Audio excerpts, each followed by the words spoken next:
إن الحمد لله نحمده ونستعينه ونستغفره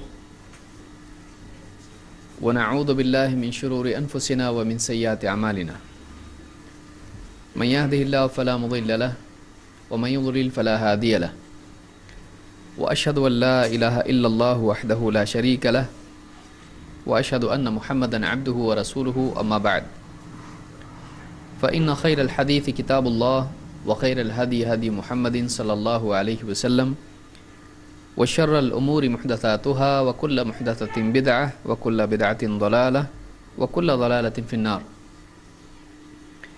قال الله تبارك وتعالى قل هل ننبئكم بالأخسرين أعمالا الذين ضل سعيهم في الحياة الدنيا وهم يحسبون أنهم يحسنون صنعا.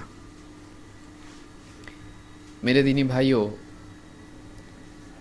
اللہ رب العالمین نے انسان کو ایک بہت قیمتی زندگی دی ہے اور انسان کو بہت ساری صلاحیتیں دی ہیں. اس کو زندگی دی ہے، اس کو موقع دیا ہے تاکہ اس موقع کا وہ صحیح استعمال کر کے آخرت کی زندگی میں کامیاب ہو جائے. دنیا کی زندگی وقتی ہے، آخرت کی زندگی ہمیشہ باقی رہنے والی ہے.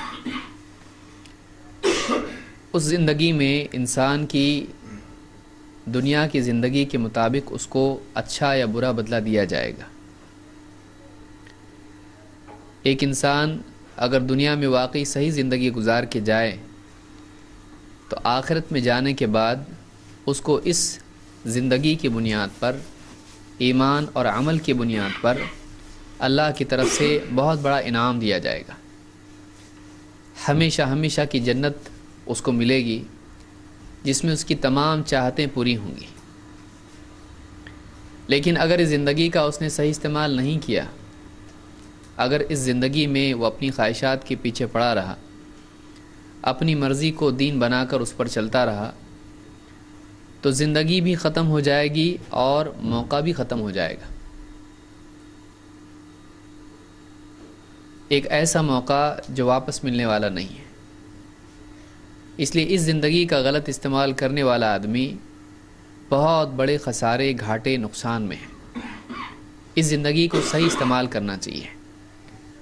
ایک ایک دن آدمی کے ہاتھ سے نکلتا جاتا ہے اور وہ کل پر ٹالتا رہتا ہے کہ کل سے انشاءاللہ میں اچھی زندگی جیوں گا، جو کام میں نے نہیں کیے ہیں میں وہ کل کروں گا. اور اسی طرح سے ایک ایک دن اس کی زندگی کا نکلتے نکلتے پوری زندگی ہاتھ سے نکل جاتی ہے. وہ کل کبھی آتا نہیں ہے. آدمی بھرم میں رہتا ہے، شیطان اس کو غفلت میں ڈالے رکھتا ہے، نفس کی خواہشیں پوری ہوتی رہتی ہیں اور مقصد پورا نہیں ہوتا. اس مقصد کے لیے جینا یہ سب سے بڑی عقل مندی ہے، اور ختم ہونے والے وقت کے بارے میں سمجھداری سے فکر کرنا یہ سب سے بڑی عقل مندی ہے. ہمارے پاس وقت زیادہ نہیں ہے. معلوم نہیں کب موت کا فرشتہ آ جائے اور دنیا سے ہم کو جانا پڑے. کب موت آئے، کب فرشتہ آ جائے، کب ہم دنیا سے آخرت کی زندگی میں چلے جائیں، کوئی ہم میں سے نہیں جانتا ہے. لیکن یہ ہر ایک کے ساتھ ہونے والا ہے. ہم میں سے کوئی آدمی اللہ نے ایسا نہیں پیدا کیا جس کے لیے موت نہیں ہے. ہم میں سے کسی کو اللہ تعالیٰ نے ایسا نہیں بنایا ہے کہ وہ ہمیشہ جینے کے لیے آیا ہے. بڑے بڑے لوگ آئے، مالدار لوگ آئے، پڑھے لکھے لوگ آئے، بادشاہ آئے، نبی آئے، لیکن وہ بھی دنیا سے چلے گئے. یہاں پر کوئی رہنے کے لیے آتا نہیں ہے. تھوڑے دن وہ یہاں رہتا ہے، اس کے بعد یہاں سے اس کو جانا ہے. تو اس زندگی کی قدر کرنا واقعی سمجھداری ہے، اور اس زندگی کو ضائع کر دینا سب سے بڑی جہالت، سب سے بڑی نادانی ہے، کیونکہ اس کے علاوہ اپنے پاس کوئی موقع ہے ہی نہیں. مثال کے طور پر ایک آدمی ہے، اس کے پاس ایک سامنے خزانہ ہے اور اس کے ہاتھ میں اس خزانے کی چابی ہے. اب اگر وہ آدمی اس چابی کو پانی میں، دریا میں، سمندر میں پھینک دے، اب بتائیے اس سے زیادہ جاہل کون ہوگا کہ اس آدمی نے اس خزانے کی چابی سمندر میں ڈال دی، اب وہ خزانہ اس کو نہیں مل سکتا ہے.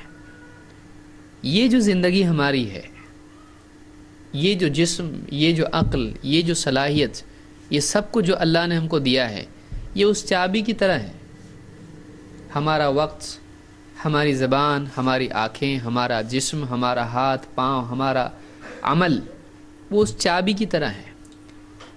اگر ہم اس کو ایسی جگہ برباد کر دیں جس سے کچھ فائدہ ہونے والا نہیں، جیسے سمندر میں ڈال دیں، پانی میں ڈال دیں، زمین میں دفن کر دیں، تو اس سے تالا کھلنے والا نہیں ہے، اس سے اس خزانے کا، جنت کا دروازہ کھلنے والا نہیں ہے۔ اگر واقعی اس کو صحیح جگہ استعمال ہم کرتے ہیں تو جنت کی نعمتیں ہمیشہ کے لیے ہمارے لیے آسان ہو جاتی ہیں۔ لیکن اس میں یاد رکھنے کی چیز یہ ہے کہ زندگی میں عام طور سے لوگوں کے دو مسئلے ہوتے ہیں۔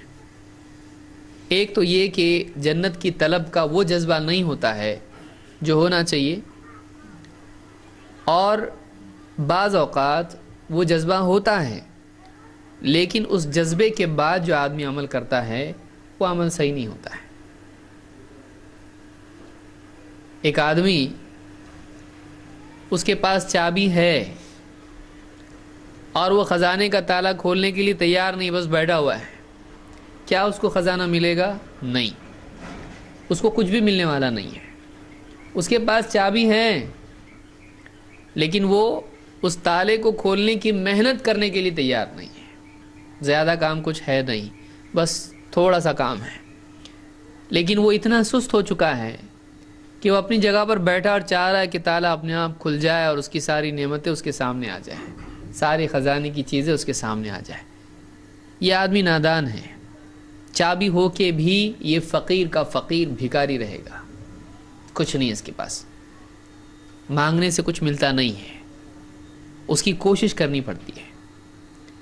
دوسرا وہ آدمی ہے جو اصل چابی چھوڑ کے دوسری چابیاں اس تالے کے ساتھ میں ٹرائی کرے، جو چابی اس کی ہے، وہ بولے ضروری تھوڑی وہی چابی، دوسری کوئی چابی استعمال کر رہا ہے اس کے لیے۔ وہ لوہے کی چابی کی بجائے کیا کر رہا ہے؟ سونے کی چابی استعمال کر رہا ہے، لیکن وہ چابی اس تالے کی ہے۔ اگر وہ چابی اس تالے کی ہوتی تو تالا کیا ہو جاتا؟ تھوڑا سا کام ہے، کھل جاتا، اور تالا کھل کے سارا خزانہ اس کا ہے۔ لیکن وہ کیا کر رہا ہے؟ وہ اس خزانے کی چابی چھوڑ کے، اس تالے کی چابی چھوڑ کے، اپنے دل سے جو چابی چاہتا ہے، اچھی بنایا اس نے سونے کی، بہت خوبصورت اچھی، اور وہ ٹرائی کر رہا ہے۔ چابی بھی خراب ہوگی، تالا بھی خراب ہوگا، اور خزانہ ملنے والا نہیں۔ وہ آدمی بھی محروم ہے، یہ آدمی بھی محروم ہے۔ وہ بھی فیل ہو گیا، اس کے پاس چابی ہو کے وہ فیل ہو گیا، اور یہ آدمی کوشش کر کے فیل ہو گیا۔ دیکھیے دو پرابلم ہے۔ ایک آدمی وہ ہے جس کے پاس چابی ہے لیکن اس نے کیا نہیں کیا؟ کوشش نہیں کیا خزانہ پانے کے لیے، تو چابی ہو کے بھی وہ فیل ہو گیا۔ دوسرا آدمی وہ ہے کہ جس نے محنت کی لیکن غلط چابی استعمال کی، محنت کر کے یہ فیل ہو گیا۔ یہی حال ان دو لوگوں کا ہوتا ہے جو دنیا میں علم ان کے پاس ہوتا ہے، جنت کا راستہ ان کو معلوم ہوتا ہے، ان کے پاس وہ ساری باتیں ہوتی ہیں کہ وہ کیا کر کے جنتی بن جائیں، لیکن ان کا حال یہ ہے کہ چابی ہے لیکن جیب میں ہے، اور چاہ رہے ہیں کہ تالا اپنے آپ کھل جائے اور کوئی بلانے والا ان کو اندر بلائے۔ وہ اللہ سے امید کی بنیاد پر چاہتے ہیں کہ اللہ ہم کو جنت میں ڈال دے، وہ اس کے لیے عمل کرنے کے لیے تیار نہیں ہے۔ وہ جانتے ہیں کیا عمل ہے جنت میں لے جانے والا، لیکن عمل کرنے کے لیے تیار نہیں ہے۔ سستی سب سے بڑی بیماری اس دور کی سستی ہے، سب سے بڑی بیماری۔ آدمی گھر میں بیٹھا ہے، اذان ہو رہی ہے، جا سکتا ہے لیکن کیوں نہیں جا رہا؟ سستی۔ کچھ اس کی وجہ نہیں، بیمار ہے بھائی، ٹانگ ٹوٹی ہے، اور کیا مسئلہ ہے؟ کچھ بھی مسئلہ نہیں ہے، بس بیٹھا ہے ایسی کرسی پہ بیٹھا ہے، سستی۔ کتنے اعمال ایسے ہیں کر سکتا ہے، قرآن کی تلاوت کر سکتا ہے، نہیں کر رہا، کیوں؟ سستی۔ کل دیکھیں گے، اٹھا لیں گے اس کو آگے. ذکر کر سکتا ہے بیٹھے بیٹھے اللہ کا, سبحان اللہ بول سکتا ہے, الحمدللہ بول سکتا ہے. سستی بعد میں دیکھیں گے, کل پہ ٹالنا, آگے, ابھی نہیں, سستی. یہ بہت بڑا مسئلہ آج اس دور کا ہے, اور یہ آدمی کو, سستی چھوٹی چیز ہے, جہنمی بناتی ہے آدمی کو. کہ دھیرے دھیرے جب آدمی بے عملی کا عادی ہو جاتا ہے تو پھر عمل کرنا اس کے لیے بہت مشکل ہوتا ہے. پھر کوئی آ کے اگر ہاتھ پکڑ کے چل نماز کو, تو آدمی اتنا زیادہ عادی ہو چکا ہے بے عملی کا, بولتا تو چل میں آیا, جا تو میں آتا. نہیں جاتا ہے, وہ ادھر ہی بیٹھا رہے گا, وہ جا کے آ بھی جاتا. کئی دن نمازیں, کئی دن کے عبادات, کئی دن کی تلاوتیں, ذکر, اور کیا کچھ نہیں. پھر بے دینی میں اس کو لذت آنے لگتی ہے. سستی, جاننا لیکن نہیں کرنا, ایک مسئلہ یہ ہے. دوسرا مسئلہ کیا ہے؟ عمل کا جذبہ ہے, چاہتا ہے جنت میں جائے, کیا کروں بتاؤ, لیکن بجائے اس کے کہ واقعی کیا عمل جنت کی طرف لے جاتا ہے, اس کا علم سیکھنے کی بجائے وہ صبر نہیں ہے اس میں کہ بھئی کون پڑھے گا اتنا, کون معلوم کرے گا, اس کی دلیل اس کی دلیل, کیا کرنا کیا نہیں کرنا, کون کرے گا اتنا. جو اس کے دل میں آتا ہے عمل شروع کر دیتا ہے. وہ بغیر تحقیق کے اپنے دل سے کچھ بھی عمل شروع کر دیتا ہے. لیکن جیسے میں نے بتایا کہ غلط چابی سے صحیح تالا کھلتا نہیں. تالا کھلنے کے لیے اسی کی چابی چاہیے. جنت کا تالا, جنت کا دروازہ, کوئی بھی چابی گھماؤ, سونے کی چابی لاؤ, کہیں کی بھی چابی لاؤ, کھلنے والا ہے وہ ایک ہی چابی سے کھلنے والا ہے, محمد الرسول اللہ صلی اللہ علیہ وسلم. اللہ کے نبی صلی اللہ علیہ وسلم فرماتے ہیں کہ میں جنت کے دروازے پر آؤں گا قیامت کے دن, اور میں دروازہ کھٹکھٹاؤں گا, کھولو. اندر سے جو اس کا دربان ہے, جو محافظ ہے اس دروازے کا جنت کے, اندر سے پوچھے گا کون ہے؟ اللہ کے نبی صلی اللہ علیہ وسلم جواب دیں گے محمد, اپنا نام بتائیں گے. وہ کہے گا ہاں مجھ کو یہی حکم ملا ہے کہ آپ سے پہلے کسی کے لیے دروازہ کھولنا نہیں ہے, آپ سے پہلے کسی کے لیے دروازہ کھولنا نہیں ہے. دروازہ جنت کا کھلے گا تو ایک نام سے کھلے گا, کیا نام ہے وہ؟ محمد صلی اللہ علیہ وسلم. اب ہم کسی اور باپ دادا سے کھولنا شروع کر دیں, اس کو پیر صاحب سے کھولنا شروع کر دیں, اس کو خواہشات سے کھولنا شروع کر دیں. میرا دل بولتا ہے کھل جا, وہ کھلنے والا ہے؟ اللہ کے لیے کھل جا, نہیں کھل سکتا. اس کے لیے ایک نام ہے محمد, اور اللہ نے وہی حکم دیا ہے, اللہ ہی کھولے گا, اور کون کھولے گا؟ اللہ کی مرضی کے بغیر کچھ ہوتا نہیں ہے. وہ داروغہ ہے وہاں پہ, محمد صلی اللہ علیہ وسلم خود بھی کھلوا رہے ہیں اس کو نہیں, آپ کا نام سن کے وہ کھولے گا, اللہ کے حکم سے کھولے گا. تو آج ہم دوسری چیزوں سے چاہ رہے ہیں کہ جنت ہمارے لیے کھل جائے, وہ ہونے والا نہیں ہے. تو پہلا پرابلم یہ ہے کہ آدمی جانتا ہے لیکن کرتا نہیں ہے. دوسرا پرابلم یہ ہے کہ آدمی کرتا ہے عمل, لیکن وہ عمل نہیں کرتا ہے جس سے واقعی فائدہ ہوتا ہے. ایسا عمل اللہ کے نزدیک مقبول نہیں ہے. آپ ریلوے اسٹیشن پہ گئے, اب ٹرین آپ کی آئی نہیں, اب تک آپ کے بچے نے آپ کا ہاتھ کھینچ کے بولا ابو وزن کرنا ہے مجھ کو, اپنا وزن کرنا ہے, ٹھیک ہے چلو میں بھی کرتا ہوں. گئے آپ, مشین رکھی ہوئی سامنے, آپ کے گھر کی مشین ہے نہیں, بنانے والے نے اس کو بنایا ہے, آپ کی مشین نہیں ہو.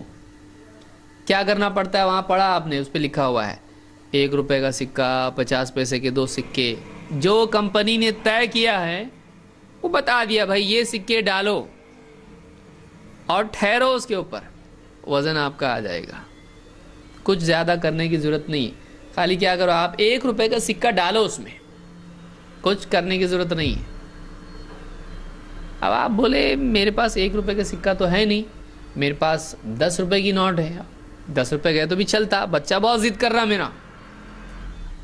1 روپے کا سکہ نہیں ہے, 1 روپے چھوٹا ہے, 10 روپے بڑے ہیں.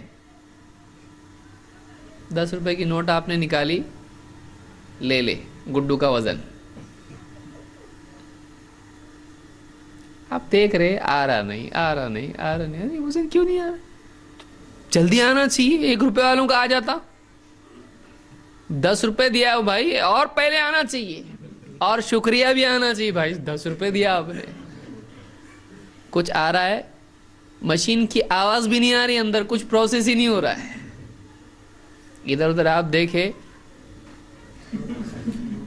آئے گا. یہی حال اس جاہل کا ہوتا ہے جو آدمی کمپنی جو طے کی ہے اس سے ہٹ کے کچھ کرنے کی کوشش کرتا ہے. انسان کو پیدا کس نے کیا ہے؟ اللہ نے بنایا اس کو. جنت کس نے بنائی؟ اللہ نے بنائی. جنت میں جانے کے لیے جو سکہ چلنے والا ہے, آپ دوسرا کچھ بھی کرو, زیادہ کرو, زیادہ نہیں چاہیے, جو ہم بولے وہ چاہیے. آپ بتائیے 10 روپے بڑے ہیں کہ نہیں ہیں, اور 1 روپیہ چھوٹا ہے. 1 روپے سے آ رہا, 10 روپے سے کیوں نہیں آ رہا؟ آنا چاہیے کہ نہیں آنا چاہیے؟ آنا چاہیے نا. 10 روپے سے تو 10 بار آنا چاہیے. 2 3 4. مشین جس نے بنائی ہے اس نے ایسی بنائی ہے کہ اگر 1 روپے کا سکہ ڈالتا ہے تو ٹھیک, پھر کچھ بھی ڈالے یہ 1 روپیہ ہی ہے, اسی سے آنا چاہیے. دوسرا کچھ بھی ڈالتا ہے اس کو وزن دینے کا نہیں. اللہ کے نبی صلی اللہ علیہ وسلم نے جو عمل سکھایا ہے اس سے زیادہ آدمی اپنے دل سے کچھ کرے وہ اللہ کے ہاں مقبول نہیں ہے. مقبول وہی ہے جو اللہ کو پسند ہے. پھر چاہے اپنی طرف سے آدمی زیادہ کرے, اللہ کو پسند نہیں ہے. اللہ کو اس سے کم بھی نہیں چاہیے, اس سے زیادہ بھی نہیں چاہیے. جیسا بتایا ویسا ہی کرنا پڑے گا. جیسا بتایا ویسا کرنا پڑے گا. اپنے دل سے کچھ کر سکتے ہیں ہم لوگ؟ نہیں. اسی کا نام اسلام ہے. اسلام کیا ہے؟ اللہ کی مرضی کے تابع اپنی مرضی کرنا. اسلمہ کے معنی کیا ہے؟ تابع ہو جانا, فرما بردار ہو جانا. اذ قال له ربه اسلم قال اسلمت لرب العالمین. اللہ تعالیٰ فرماتا ہے میں ابراہیم علیہ السلام سے جب اللہ نے کہا اسلم, اسلم, اسلام کا لفظ اسی سے تو بنا ہے, اسلمہ, اسلم, اسلام لے آ, فرما بردار ہو جا. قال اسلمت لرب العالمین. ابراہیم علیہ السلام نے کہا ہاں میں رب العالمین کا فرما بردار ہو گیا, میں رب العالمین کا فرما بردار ہو گیا. وہ سارے عالمین کا رب ہے. سورج اس کی مرضی سے چل رہا ہے, چاند اس کی مرضی سے چل رہا ہے. سورج کبھی بولتا ہے 1 دن میں 2 بار آتا میں, چاند بولتا ہے 1 مہینے میں 2 بار آتا میں. نہیں, اس کی ترتیب ہے, اس کی ترتیب ہے. اللہ نے ہر ایک کے لیے قاعدہ قانون بنا کے رکھا ہے. پوری کائنات ویسی چل رہی ہے. آگ جلاتی ہے, پانی بجھاتا ہے, قاعدہ اللہ نے بنا کے رکھا ہے. اللہ نے جو قاعدہ بنایا ہے پوری کائنات اس سے ہٹ نہیں سکتی ہے, اس کی پابند ہے. ہم پابند بن جائیں یہ ہماری سعادت ہے. کائنات کا نظام صحیح کیوں چل رہا؟ صحیح چل رہا ہے اس وجہ سے کہ وہ تھوڑا بھی آگے پیچھے نہیں ہوتے ہیں. جیسا اللہ نے بتایا ہے ویسا ہی چلتے ہیں. جیسا اللہ نے بتایا ویسا چلتے ہیں.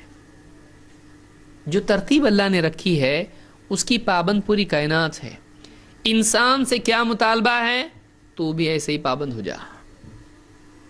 جیسا سارے پابند ہیں تیرے سوا, تو بھی پابند ہو جائے. اپنی مرضی چھوڑ, اپنی مرضی چھوڑ, اللہ کی مرضی اختیار کر. اللہ کی مرضی کے تابع اپنی مرضی کو کر دے. بس اتنا ہی کرنے کی ضرورت ہے. میرا دل ہی چاہتا ہے میں یوں کروں گا, میرا ایسا ہے, میرا. اللہ جو بتاتا وہ کر. اس وقت مجھ کو کیا کرنا چاہیے؟ اللہ کی مرضی دیکھ. اللہ تجھ سے کیا چاہتا ہے؟ اپنے سارے پلاننگ، اپنی ساری ترتیب، اپنی خواہشات، اپنی چاہتیں، اپنے ارمان سب ہٹا، اللہ کیا چاہتا پہلے دیکھیں. اس کا نام اسلام ہے، یہ اسلام ہے. لیکن آج مسلمان کا کیا حال ہے؟ وہ اپنی چاہتیں پوری کرنے میں لگا ہوا ہے. مجھ کو ایسا کرنا ہے، مجھ کو یہ لینا ہے، مجھ کو توں کرنا ہے، جو کرنا ہے. زندگی نکل جاتی، کچھ ملتا نہیں. کتنے لوگ آئے کروڑ پتی بننے کے لیے، آپ انٹرویو لو راستے میں کھڑے ہو کے، ہر ایک کی کتنے تمنا ہے. اور آپ جا کے دیکھو ڈیڈ ہاؤس میں، اس کے گھر والوں کو پوچھے اس کا کیا چاہیے، اس کو کیا چاہیے تھا، وہ لسٹ بتائیں گے. ایک اس کا یہ پروگرام تھا، اس سال میں یہ کرنا تھا، اس کو اس کا کیا تھا، اس کا بھی یہ تھا، اس کا. جتنے لوگ دفن ہو رہے ہیں سب کے پرابلم تھے، سب کے پلاننگ تھے، سب کی تمنائیں تھی، سب کی آرزویں تھی، سب کے بہت کام باقی تھے. گئے، کام بھی گئے، تمنائیں بھی گئی، چاہتے بھی گئی، پلاننگ بھی گئے، سب گئے. دنیا رکی کسی کے لیے؟ سورج رکا، چاند رکا، ہوا رکی، گھر والے رکے. ایک مہینہ پہلے جس کے گھر میں جنازہ ہوا اس کی دکان کھلی کہ بندے جا کے دیکھو، اس کے بچے اسکول جا رہے کہ نہیں جا کے دیکھو، اس کی بیوی کچن میں پکا رہی کہ نہیں پکا رہی کھانا جا کے دیکھو. سب اپنی جگہ کام کر رہے ہیں. یہ گیا، سارے پلاننگ گئے اس کے. اب اگر وہ اللہ کی مرضی پوری کر کے جاتا تو کامیاب ہوتا ہو. اس نے اللہ کے سوا کس کی مرضی پوری کیا؟ بیوی کی مرضی پوری کیا. مجھ کو یہ چاہیے، لیجئے. بیٹا ابو مجھ کو یہ چاہیے، لو. رشتہ دار اس کی شادی ہے، اس کو یہ دینا پڑے گا، لو، خوش ہوگا. سب کی چاہتیں پوری کیا اس نے، اپنی بھی کیا.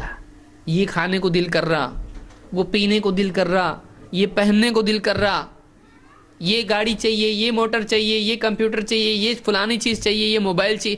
اپنی بھی چاہتیں پوری کیا. ایک چاہت پوری نہیں کیا اس نے. کس کی؟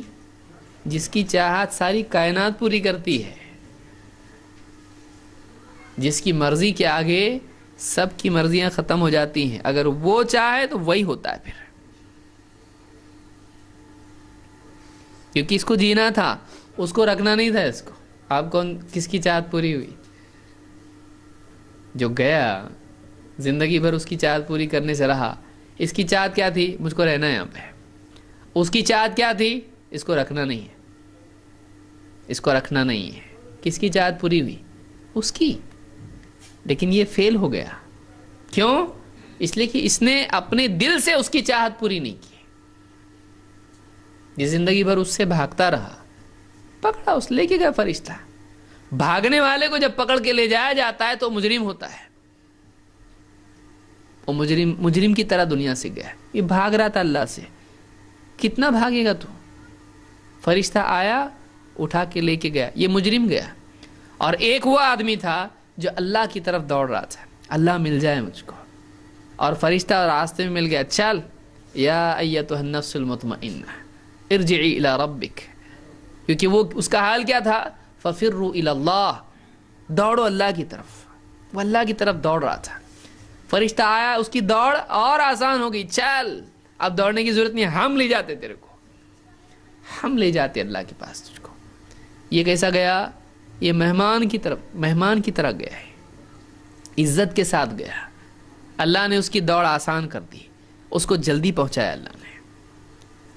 لہذا دنیا میں سب سے عقل مند آدمی وہ ہے جو اللہ کی چاہت پوری کرنے کے لیے اپنی چاہت قربان کرنے کے لیے تیار ہو. مجھ کو یہ صحیح لگ رہا، اللہ نے بتایا یہ صحیح ہے، میں جو بول رہا ہوں صحیح نہیں ہے، اللہ جو بتایا وہ صحیح ہے. مجھ کو یہ کرنا ہے لیکن اللہ یہ چاہتا ہے، میرا ختم. اللہ جو بولتا ہے وہ، اللہ کا حکم سر آنکھوں پہ، اللہ کی چاہت، اللہ کی مرضی، اللہ کی رضا. یہ اگر آدمی کرتا ہے تو یہ آدمی عقل مند آدمی ہے.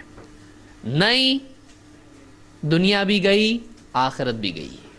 اب بتائیے سب سے ناکام آدمی کون ہے؟ ایک آدمی ہے بس سٹاپ پہ کھڑا ہوا ہے, بس آئی رکی, یہ بولا اس میں بھیڑ ہے, دوسری بس میں جاتا ہوں میں. اب دوسری بس پیچھے بھی آئی, خالی, ایک دم سیٹ ایسی زبردست اے سی. چڑھا بس میں, پوچھا کہاں جا رہی بس, کہاں جانا ہے, وہاں جانا ہے, وہاں نہیں جاتی, ارے نہیں جاتی, اترو. گئی ہے بس, وہ بس جاتی ہے اور آخری بس ہے وہ, اس کے علاوہ نہیں, پیدل جانا پڑے گا, آخری بس ہے وہ. بھاگا, وہ بھی نکل گئی. بیوقوف ہے کہ نہیں, نادان, ناکام. یہ بھی گئی, اے سی بھی گیا اور نان اے سی بھی گیا. اب وہ دونوں چیزوں سے محروم ہو گیا, نہ یہ ملا نہ وہ ملا. تو ایک آدمی کی دنیا بھی چلی جائے اور آخرت بھی چلی جائے تو جانے والی, یہ ختم ہونے والی ہے, یہ بس چھوٹنے والی ہے اپنی, بلکہ اس بس میں سے اتارنے والے اپنے کو. ہوا اترو, اب چلو فرشتہ آیا نیچے رکا, لے کے جا رہا تم کو, جاؤ, یہ اس گاڑی میں سے اترنا ہے ہم کو. دنیا میں کتنا چلائے گا گاڑی آدمی, اترنا ہے اس سے.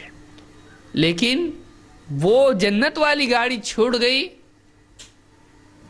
فیل ہو گیا. یہ وہ ایک ہی گاڑی ہے, وہ چھوڑ گئی تو تقدیر, اس کی قسمت لٹ گئی بولتے ہیں نا, برباد ہو گیا وہ. اور اللہ نے ایسے ہی لوگوں کا حال قرآن کریم کی اس آیت میں بیان کیا ہے جو میں نے شروع میں بیان کی. اللہ تعالیٰ فرماتا ہے, قل, اے نبی آپ بتاؤ لوگوں کو, هل ننبئکم بالاخسرین اعمالا, کیا ہم تم کو بتائیں کہ اعمال کے اعتبار سے سب سے زیادہ گھاٹے میں کون ہے. هل ننبئکم بالاخسرین اعمالا, اعمال کے اعتبار سے سب سے زیادہ گھاٹے میں, خسارے میں, لاس میں کون ہے. عمل کر کے بھی لاس میں کون ہے, بھاگ کے بھی نہیں, جو جن کو بس نہیں مل رہی, جو دوڑ کے بھی منزل تک نہیں پہنچ پا رہے ہیں, کر کے بھی نہیں مل رہا ان کو, کون ہے. جن کو کھیتی کر کے بھی کچھ نہیں, سب برباد. بالاخسرین اعمالا, اعمال کے اعتبار سے عمل کر کے بھی سب سے زیادہ گھاٹے میں کون ہے. اللہ نے خود جواب دیا, الذین ضل سعیہم فی الحیاۃ الدنیا وہم یحسبون انہم یحسنون صنعا. یہ وہ لوگ ہیں کہ جن کی دنیا کی ساری کوششیں جو دنیا میں انہوں نے کی تھیں سب برباد ہو گئی ہیں. بہت کوشش کی انہوں نے, بہت اعمال کیے انہوں نے, لیکن سارے اعمال کیا ہو گئے, ضل. ضل عربی زبان میں کیسے کہتے ہیں, جیسے ایک آدمی ہے, اس کے پاس دودھ ہے, اس نے دودھ ریگستان میں کھڑا ہوا ہے, ریتی پہ ڈالا, وہ واپس لے سکتا ہے؟ فرش پہ گرا, کم سے کم کچھ تو کرے گا وہ. ریت میں, ریت پہ اس نے ڈالا. عربی زبان میں ضل اللبن کہتے ہیں کہ دودھ ضائع ہو گیا. ضل لفظ استعمال ہوتا ہے, کیسے, ریت کے اوپر ڈال دیا تو کہاں چلا گیا وہ, لے سکتا واپس اس کو نہیں. جن کی دنیا کی کوششیں رائگاں چلی گئی, برباد ہو گئی, ویسے ہی جیسے پانی اور دودھ ریت پر ڈال دیا جائے تو کیا ہو جاتا ہے, ختم, گیا ہو, واپس لے بھی نہیں سکتا اس کو. وَهُمْ يَحْسَبُونَ أَنَّهُمْ يُحْسِنُونَ صُنْعًا, اور وہ اسی بھرم میں پڑے رہے, گمان میں پڑے رہے کہ ہم کچھ اچھا کر رہے ہیں, ہم کچھ اچھا کر رہے ہیں. یعنی ایک آدمی, یہاں پر اللہ نے ایک بات بتائی کہ سب سے زیادہ لاس میں کون آدمی ہے. وہ آدمی جو کچھ کر رہا ہے, لیکن جو کچھ وہ کر رہا ہے وہ سمجھ رہا ہے کہ اچھا ہے, لیکن وہ اچھا نہیں ہے, وہ فیل ہونے والا ہے. وہ فیل ہونے والا ہے کہ ایک آدمی ایک عمل کر رہا ہے اور یہ سمجھتا ہے کہ اس کا انجام اچھا ہے, لیکن اس کا انجام اچھا نہیں ہے. تو ایسا آدمی کوشش تو کر رہا ہے, لیکن ایسا آدمی کوشش اپنی ہلاکت کی کر رہا ہے, اس کی کوشش ضائع ہونے والی ہے. اب بتائیے, ایک آدمی کر کے بھی فیل ہو کہ وہ دوڑ رہا ہے اور یہ سمجھ رہا ہے کہ میں یہاں دوڑوں گا تو بچ جاؤں گا. بھئی آگ لگی ہے,